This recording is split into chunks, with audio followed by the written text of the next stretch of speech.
শান্তিপুর ব্লকের হরিপুর অঞ্চলের যে হরিপুর গ্রাম পঞ্চায়েত, সেই গ্রাম পঞ্চায়েত এলাকার চৌধুরীপাড়া এলাকার বাসিন্দা উত্তম মাহাতোর জমিতে রীতিমতো বিষক্রিয়া করে ফসল নষ্ট করে দেওয়ার অভিযোগ এলাকারই দুই ব্যক্তির বিরুদ্ধে।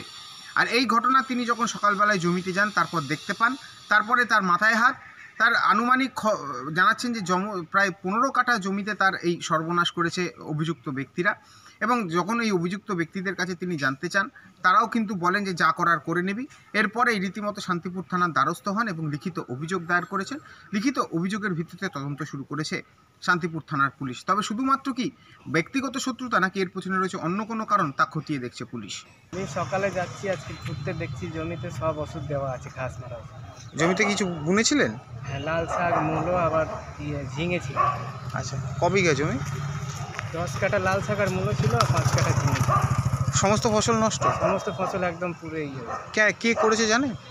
আমি সব দিকে জিজ্ঞেস করলাম, তো রাস্তায় দেখা হলো দিলীপ মাহাতো আর ওর ছেলে বিষ্ণু মাহাতো। ওরা বলছে আমি পুড়িয়েছি, তোর যা করার করে না।